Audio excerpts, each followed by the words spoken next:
are no two cities that are alike. They're all unique. They all have their differences. And I think what makes up those differences are the people that live in the towns and possibly the stories that they tell. And I think that's true in most cities.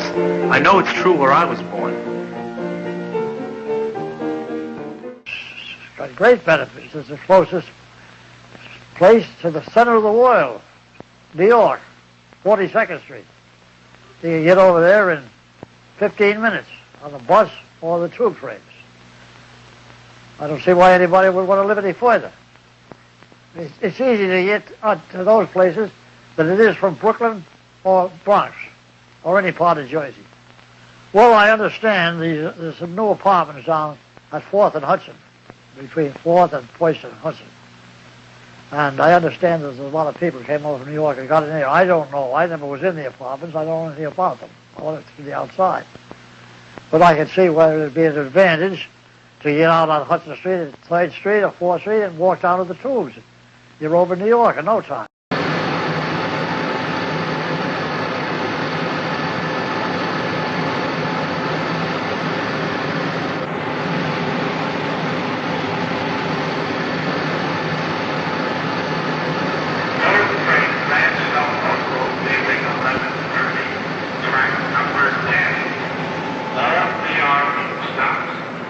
Who's older? I didn't get with the older boys. But I got, eventually I sneaked in there every now and then.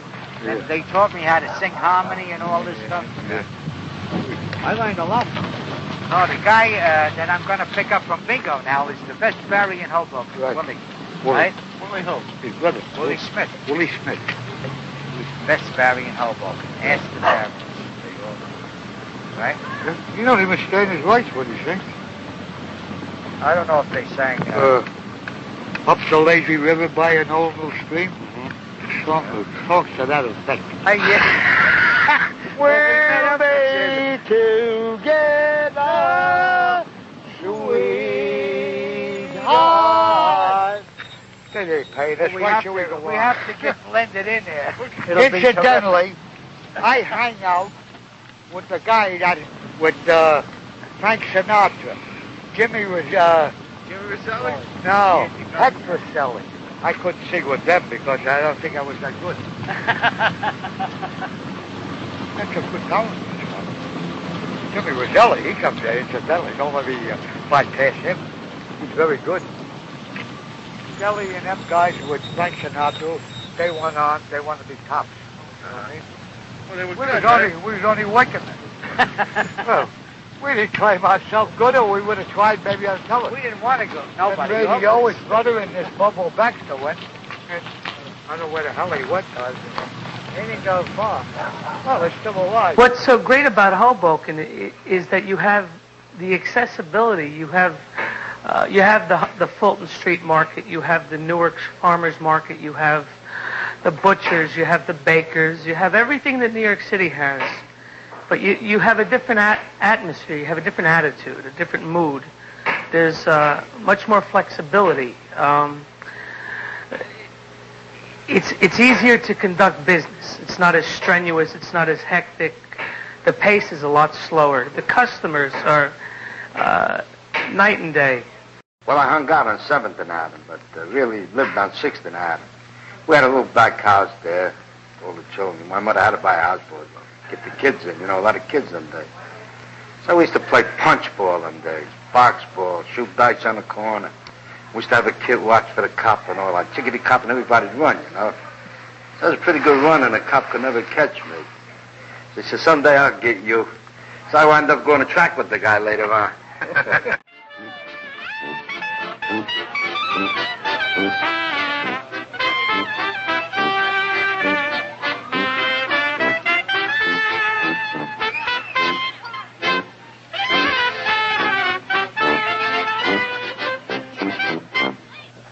I've been following baseball, the big leagues, since about 1903, when the Matheson and McGinty were the pitchers for the New York Giants.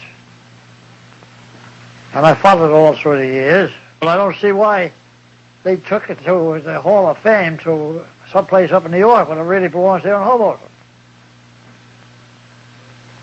was the first game, according to all records, was played here. I have no knowledge of it. I didn't see it. I wasn't born then. They had some good ball clubs here in Hoboken. They had a very good professional, semi-professional team. In those days, there wasn't any New York. New York didn't permit Sunday baseball. And when the big league clubs came in from the West, they played, some of the clubs played here in Hoboken. I remember seeing the Chicago Cubs here. And the New York Giants. Now, we had a good neighborhood. Everybody was like brother and sister. Like say somebody died in the family, next door would make soup and something to eat when you come back from the funeral and all. Everybody was like brother and sister them days. You couldn't beat it. Hey, in them days, what's It was real people, like mostly German, Irish, Italian. They had little grudges. Then later on, they started baptizing each other's children. You follow me? Yeah, we had a good neighborhood, no kicks. We had town drunks, that's in every city, right? We had one guy around that got drunk. He went to chop the house down with a hammer and chisel when he got drunk. Yeah, we had good times, when you bring them back. When I lived on Willow Lane, they used to have that bar at, what's his name again? I can't remember it What now. the Willow? First? Second Willow. Kazatzis? Kazatzis. With a nickel beer, you'd eat pickles and all that. 2 for 1 joint, they You'd call have that. And they used to have a house in the back, and you had to go through this hallway, and the saloon was here, and the hallway was here. When you opened that door, that's all you saw laying in there. They used to drink the wine, quarter bottle, old wine. They were all sleeping in Well, the the free lunch you want. to get in your house. All the free lunch you want. Yeah. Some days with a Really? nickel, you ate and drank good. And we used to go bowling, and we used to get down the, how far is that again? Down on River Street there. Oh, you mean the Hudson Alleys? No, yeah, we used to go to Hudson Alley bowl. Bowling Yeah, we used to go to Clanboard House. the Clanboard House. That's a On popular every Friday place. night after midnight, we used to have a pig's head.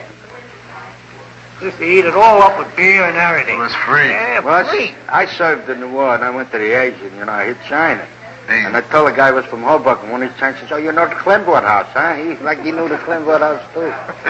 Everybody knows the Clanboard. You mentioned Hoboken, what do you think they mentioned, Pete? Clanboard House.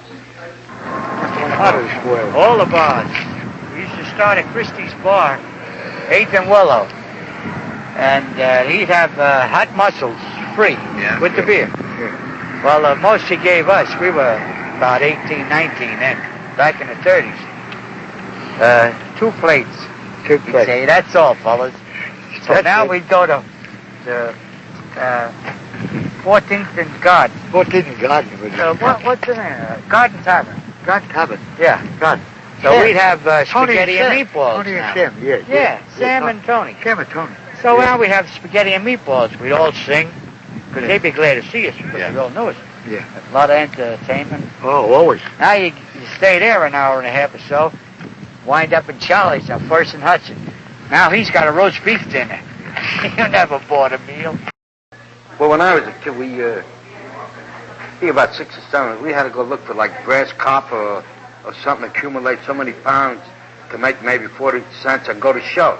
That was our big thing. Buy some spice cake and go to movies and buy some, like, them hard candies and hit the ball. They're the guys in the orchestra. We were in the balcony, And when we hit this movie house called The Liberty, it was on First and Jefferson. No, First and Grand. There was a lady there with a stick, and she kept us in, in order, like the school kids. So we maybe 6 kids. It was a nickel to get in. It would be 30 cents. So we only had 20 cents. The lady would say, "How much you got?" We got 20 cents. Go ahead, good. And it chases all in the show. You take all these Yeah, years fine. from way back, all these theaters they had. We used to go to the Eureka Theater, and when we was in there, guy used to come around with selling ice cream, candy, and the guy used to be playing a piano. Well, no talking in them days, just the silent music. Silent. And the guy used to be playing a piano all the time. Yeah, he'd have the tune for the war. Go, That's did right, fast for yeah. war, And then a cowboy pitcher clap with the horses. And after a while, when it got a little too damp, and then the fella used to come around with a spray gun and spray all And around. spray all over the theater. ice cream you're eating. So we went to the Palace Theater one time, and it was raining like hell, and the roof was leaking. We opened an umbrella, and we're looking at the movies. And they had a belly stove there. We used to put our feet right near the belly stove, look at the picture. And how many times some kid went try to sneak in, he would open the door in broad daylight. All the light would come right into the show house. Everybody used to start hollering. How about when the film went dead, everybody stopped clapping and hollering? We had a lot of good time.